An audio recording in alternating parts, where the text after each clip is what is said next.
Beleza, bom, a gente gerou os nossos botões, a gente criou a nossa função, a gente aprendeu também sobre arrow functions na aula passada e agora a gente precisa customizar, né? A gente precisa deixar o nosso botão ou o nosso componente de botão, digamos assim, com o estilo igual ao que a gente tem aqui no Figma. Então vamos dar uma olhada aqui. Esse botão, se não me engano, ele tem uma altura de 40 pixels, tá? A gente poderia fazer a nossa função ficar tão dinâmica ao ponto da gente também passar o size do botão. Então, se ele é big, small ou large, por exemplo. Tá? A gente talvez faça isso mais para frente, mas só te dando uma ideia de como seria isso, a gente poderia fazer aqui um size. E aí, se size, a gente teria que fazer um if aqui dentro do outro if, tá? E falar, se o size for igual a big, aí acrescente a classe btn large, por exemplo, tá? Então, só explicando que daria pra gente fazer isso, e aí agora o céu é o limite aqui, né? Com a nossa função que gera botões. Mas vamos lá, customizar, vamos fazer a parte estética. Então eu vou abrir aqui o nosso button SCSS, ele já tá linkado aqui no arquivo, acho que eu tinha feito isso em alguma aula anterior, né? E aí no nosso button SCSS, a gente vai fazer aqui o nosso wall button, tá? Não precisa letra maiúscula aqui nesse caso. Uma coisa que a gente não vai poder fazer toda hora, que vai ser meio chato, já que ela vai ser a nossa classe base, né?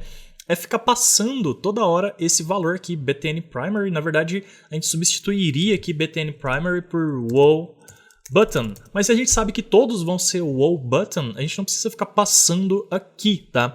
Então, como que a gente pode fazer aqui? Ao invés de a gente passar o wall button, aqui a gente poderia passar uma classe, caso necessário, tá? Muito específica para o nosso botão. Se a gente quiser falar que esse botão aqui vai ter uma cor específica, alguma coisa nesse sentido, tá? Então a gente deixaria esse parâmetro aqui reservado para isso e o nosso parâmetro base, tá? A gente passa aqui. Então se a gente vai passar ele aqui, o nosso class name aqui, o atributo class name, agora ele não vai mais poder ficar só nessa versão resumida aqui. A gente vai ter que colocar dois pontos. Ops! A gente vai ter que colocar dois pontos aqui, tá? E passar mais de uma classe. A gente vai ter que passar a classe que entra aqui, que seria assim mesmo, tá? Então agora isso aqui é o label, tá? O atributo, o nome do atributo. E isso aqui é o valor que entra por aqui, tá? Agora, como que a gente pode fazer aqui, tá? Eu vou te explicar mais um conceito de JavaScript ES6 nessa aula, que se chama... Deixa eu ver se eu acho o slide aqui rapidão, que eu já te mostro, tá? Template Strings, tá? E o Template Strings é o quê? Bom, antes, quando a gente queria concatenar valores, o que é concatenar? Juntar, tá? Se eu quisesse juntar dois valores aqui no JavaScript, como que a gente teria que fazer? Fazer um mais aqui, beleza? Por quê? Porque nossas classes são passadas como strings. Só que eu estou pegando uma string dinamicamente e eu quero passar a outra agora manualmente. Então eu colocaria um mais aqui, aí eu passaria uma string que é um espaço aqui entre as duas, então eu só coloco um espaço vazio aqui, depois coloco outro mais aqui, e agora eu passaria a minha segunda classe, que é o wall button, beleza? Fazendo isso aqui já funcionaria, quer ver? Vou salvar aqui. Vou lá no nosso navegador agora, e se a gente reparar aqui, a gente está o btn primary, que veio do nosso elemento lá, né, do nosso... de quando a gente cria o botão, a gente escreveu lá, passou a classe btn primary, e o wall button, que está vindo daqui, que a gente passou manualmente, que a gente passou manualmente concatenando aqui, tá? Então o wall button vindo aqui para a gente na nossa... no nosso elemento aqui. Beleza. Agora é o seguinte. Uma coisa que eu não fiz na outra aula é que eu passei o true aqui para o nosso button, que a gente queria que não fosse button. Então eu vou colocar false aqui. Ó. Acabei de ver rapidamente. Só para você ver que agora a gente vai ter duas classes aqui. Uma de A e outra de button, tá? Beleza. Mas recapitulando aqui então, o que eu estava falando é o seguinte. A gente tem... maneiras de concatenar os valores, tá? E o template strings é o seguinte, a gente não precisa fazer isso aqui mais, ó, tá? Fazer um mais, colocar um espaço, não sei o que e tal e tal e tal. A gente pode fazer o seguinte, tá? Eu vou remover isso aqui daqui e aí aqui a gente vai colocar um sinal de back aspas, backticks, que eles falam em inglês, eu não sei, aspa invertida, talvez, tá? E tem que ser a simples. Ou então é o acento aqui, na verdade é uma aspa mesmo, se não me engano, né? É a aspa invertida, tá? É o backticks que eles falam. E aí, quando você coloca isso aqui, você pode fazer o seguinte, você pode passar agora uma variável aqui usando essa notação aqui, ó, o símbolo de dólar, tá? E abre e fecha chaves.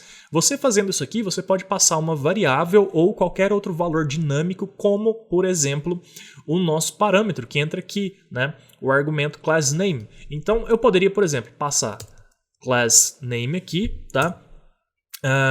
E aí, aqui dentro agora, tá? Eu posso dar um espaço e colocar wow button, tranquilo? E o que vai acontecer? Como tá dentro aqui do nosso template strings, tá? Esse espaço aqui vai junto, tá? Então a gente não precisa fazer aquele mais. Então, se você vê por aí em algum projeto que você for trabalhar esse tipo aqui de sintaxe, isso é template strings, tá? E é isso aqui que faz. Eu vou salvar aqui e você vai ver que mesmo assim os nossos dois, tanto o btn primary quanto o wow button continuam lá. Se eu remover um ou remover o outro, por exemplo, vou remover esse aqui, tá? Que tá vindo ali do nosso parâmetro. Agora a gente só tem o wow button, tá vendo?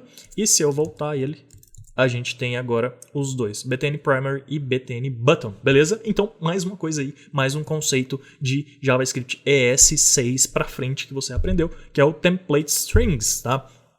Então é isso, a gente vai deixar aqui o template strings e a gente vai fazer a mesma coisa para o cara ali de baixo, né? Então aqui no class name dele, né, do button, a gente pode, então, ter uma classe que a gente passa lá na hora que a gente está criando o botão na função e a gente vai ter sempre essa classe basal aqui, básica, tá? E aí agora a gente vai formatar.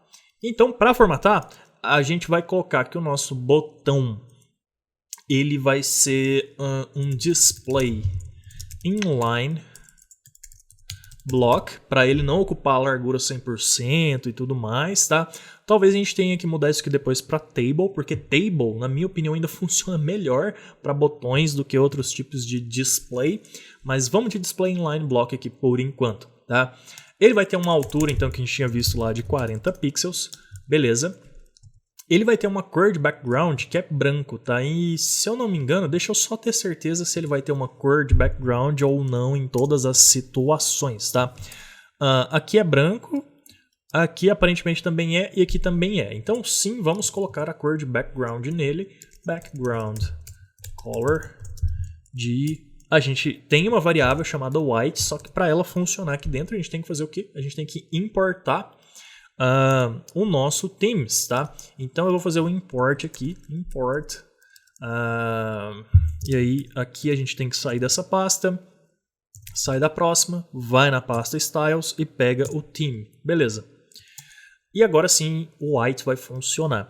Próxima coisa que a gente tem que fazer aqui, ele tem uma borda, se não me engano aquela borda é de 2 pixels e a cor dela é o nosso base dark, tá? Que eu também não apliquei aqui, mas é o base dark. Então vamos lá, é 2 pixels, porque está mostrando aqui, eu não sei se minha cabeça está em cima, mas está bem aqui, ó. Então vamos lá, border vai ser 2 pixels, solid, e aí vai ser o nosso base dark, beleza. E agora, o nosso texto aqui é uma outra fonte que a gente... deixa eu ver se é a mesma ou se é outra. É outra, tá? Ela se chama Stylitches.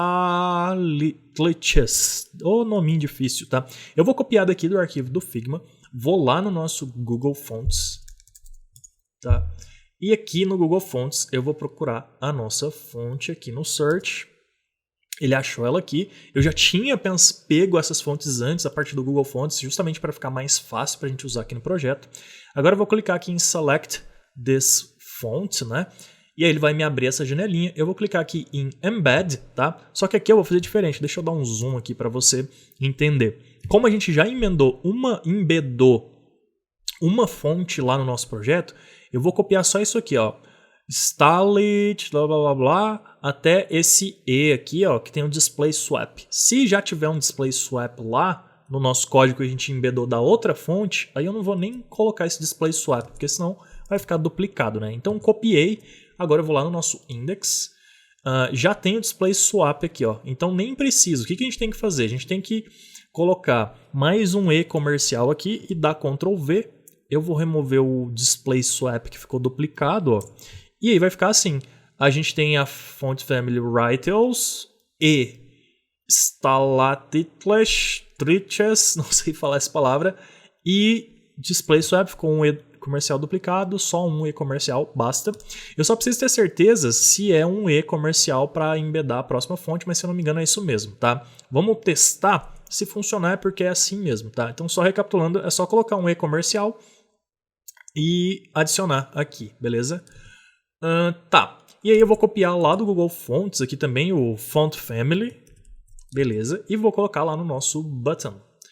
Vou colar aqui agora e tá praticamente pronto, tá? A gente precisa ver o tamanho da fonte, que é 18. Como a gente está usando REM agora, então vai ser o quê? 1.8 REM. Então font size 1.8 REM.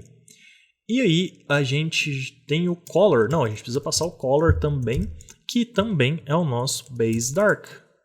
Então vamos lá, base dark. Legal. O que mais que a gente precisa no nosso botão? A gente já tem a borda, a gente já tem a altura, a gente precisa de um padding esquerda e direita, tá? Então eu vou colocar aqui padding. E aí em cima e embaixo vai ficar zerado.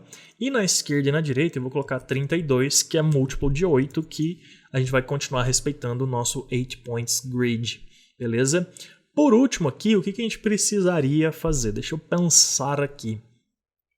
Talvez isso aqui realmente não possa ser block, tá? Talvez a gente já deva mudar para table, mas eu vou deixar block por enquanto. Tá, a gente precisa colocar um line height. E aqui não é 40 pixels, e aqui também não é pixels, e aqui também não é pixels. Olha só. Tô fazendo tudo errado, né? Vamos lá. Aqui vai ser 4 EM para ser REM para ser 40. Aqui vai ser 0.2 REM para ser 2 pixels. E aqui já tá certo. E aqui é 3.2 RM. Agora sim, vício, tá? Todo mundo tem algum, eu tenho vício de usar tudo em pixels. Vamos lá. Tá, vamos fazer um teste agora? Vamos lá no nosso front-end ver como ficou o botão, tá? E olha aí, que beleza. A nossa fonte não carregou, porque ela ficou com essa fonte esquisita. A borda funcionou, beleza. E o padding também funcionou. Então vamos corrigir aqui, porque a gente vai ter que embedar as duas fontes, tá? A gente vai ter que ver como é que faz para ficar corretamente a sintaxe aqui do Google Font do embed, tá? Eu vou voltar aqui agora. Eu vou fazer o seguinte, eu vou pesquisar a Writels aqui. Eu vou adicionar ela junto ali, ó, select. E vamos ver como que ele adiciona. Tá. Ele tem um e-family igual tal. Então, para a gente adicionar uma nova família, a gente precisa passar esse parâmetro aqui chamado e-family, tá? A gente passou só um e, então faltou a palavrinha family. Então aqui, ó, logo aqui, tá? Quando terminou a Writels, tem o e comercial, que a gente passou só o e comercial. A gente precisa passar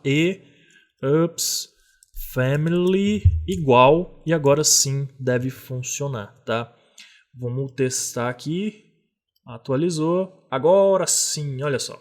Beleza. Última coisa que a gente precisa fazer é o seguinte. Se for do tipo A gente precisa remover o nosso text decoration underline aqui, né? No caso. E também se for do tipo a gente precisa também falar para ele fazer um line height. Porque quando é button, ele alinha já bonitinho. Tá vendo que tá bem bonitinho aqui? Só que quando é ele não alinha. Então vamos lá corrigir isso. Como que a gente fala para o nosso código para ele saber que é um A ou um button, tá? Muito simples. A gente faz o seguinte. A gente coloca A ponto e o mesmo nome da classe. O button. E aí ele vai saber que quando for um elemento A que tem essa classe, ele vai aplicar o que está aqui. Beleza? E a gente vai colocar então text decoration none para remover o underline e um line height, tá? De 4 REM, tá? 4 REM. Beleza. Lógico que daria para a gente fazer tudo isso que a gente está fazendo usando mixins e coisas mais complexas do SAS, mas também é relativamente muito simples os nossos componentes, então não precisa ficar usando mixins e tudo, tá? Vamos lá ver se funcionou? Funcionou. Agora o nosso botão está com o texto centralizado verticalmente e está sem o underline. O nosso button, ele tá tipo com uma margenzinha ou alguma coisa ali, ó. Tá vendo que ele tá descolado ali? Mas não é um margem nem um padding, tá? Mas mesmo assim tá dando diferença. Para a gente corrigir isso aí, eu vou fazer o seguinte. Deixa eu pensar aqui se a gente vai zerar esse margin as padding. Eu vou fazer um teste. Padding 0. Não é o padding, né? Então vamos testar o margin aqui. Margin 0. Também não fez diferença nenhuma no nosso button de eliminar esse espacinho aqui. Tá inconsistente, eu não vou me preocupar com isso aqui agora, senão a aula vai ficar muito mais extensa, mas o que importa aqui pra gente é que a gente conseguiu gerar os nossos botões, tá? Uma última coisa que a gente vai fazer aqui é fazer a nossa sombra amarela, tá? E aí a gente pode fazer o seguinte, aqui mesmo no nosso All Button, no nosso padrão, eu vou colocar um Box Shadow, tá? E o nosso Box Shadow, vamos ver quanto que tem de sombra lá, só pra gente finalizar essa aula com o botão pronto, né? Pra gente não precisar de mais uma aula no nosso botão. Tem quanto aqui? Tem 16, tá? Não, na verdade era 8, tá? Era 8. Então vai ser um Box Shadow de 8 pixels. Não é pixels mais, então é 0.8 rem por 0.8 rem, ou seja, 8 por 8 pixels. E o spread, tá? Ou blur, no caso, vai ser 0. Então quando a gente zera o blur, ele não fica esfumaçado, ele fica uma sombra sólida, tá? E por último a gente precisa passar a cor. Como a gente está usando lá as nossas variáveis, a gente tem uma variável lá, yellow, tá? Que se não me engano é essa cor ali mesmo da sombra, beleza? E isso aqui deve ter resolvido a última coisa. A gente vai colocar um transition aqui, beleza? E eu vou colocar all 0.2, aí como é tempo, então a gente pode usar segundos, né? Não precisa usar rem. 0.2 segundos, easy out, tá? Que é um easy, então um efeito de animação. E por último a gente vai fazer o hover, então a E comercial, hover. E aí, quando fizer hover, o que eu quero que aconteça? Eu quero que isso aqui encolhe, tá? O Box Shadow encolhe, então eu vou colocar aqui 0, vou zerar tudo aqui, ó, 0 e 0, tá? Então ele vai entrar atrás do botão, ele vai encolher o Shadow, beleza? E ele vai fazer tudo isso em 0.2 segundos. E o que mais que eu quero? Eu quero que a cor do botão, o background color, deixa eu copiar daqui de cima, o background color vai ficar yellow. E o background do Box Shadow, pode ficar yellow mesmo, tá? Acho que vai dar certo. E agora sim, eu acho que a gente terminou. Bora testar o nosso botão. Legal, a sombra tá lá, bonitinha. E deixa eu dar um zoom aqui para você enxergar melhor. E aí, quando coloco o mouse em cima, tá dando para ver a sombra mexer? Tá? Eu vou remover o segundo botão e vou deixar só um botão aqui para a gente enxergar melhor. Vou deixar só o primeiro botão, tá? Beleza, e agora eu vou colocar o mouse em cima, ficou amarelo e a sombra recolheu. E é isso mesmo, nosso botão está pronto, belezinha? Bom, então é isso, valeu, mais um componente pronto e te vejo na próxima aula. Tchau!